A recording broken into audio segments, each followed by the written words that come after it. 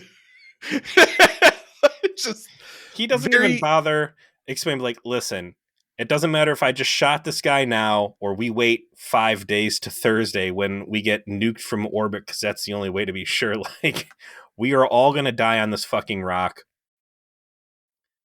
unless you cure us. That is a very special episode of Fresh Prince of Bel-Air I'm trying to tell here. All right. Is this the equivalent of Jazzy Jeff getting thrown out of the building? Is this guy just getting popped I in gotta the chest? see what happens in well, this is a Jazzy Jeff. This is not the Jazzy Jeff moment. We'll see if the pinnacle Jazzy Jeff moment will be happening next week. Gosh, so I don't even get to watch the follow-up to this. Yeah, I know. I'm sorry, man. I hate to deprive you of that. They do My wife's find gonna be heartbroken. they find the wrecked Rigelian ship not long after the warp trail ends. So they suspect there could have been violence, and sure enough, they roll up and it's blown up. Everyone's dead. There are no Denoblian bodies. It's all Rigelian bodies. And when they're scanning it, we know some fuckeries about, because Reed sees that there's a result on the scan and does not disclose that information to the captain. And the first half of the episode wraps up with him having a secret squirrel conversation with Harris, where he's like, I lied, told him it was Orion's, or that's what Harris suggests that Reed should say. Just say it was Orion's. And he's like, I do not like this. I do not like lying to my captain. I'm being compromised. This is nonsense. Why am I having to lie about this crap? And this Harris guy is not sympathetic. He's like, just get used to doing dirt. You're a spy. That's what spies do, is they lie. And that conversation is cut short by battle stations and red alert Klaxians, because they are under attack. And so that's what we'll pick up. There's just so much content in this episode. I feel like we would talk about it for 3 hours. Like, we haven't even gotten into the actual augmented Klingons themselves. We haven't actually got into all the rest of the drama with the Klingons and what they've decided to do and why. I just love it. I love it when the show's this good.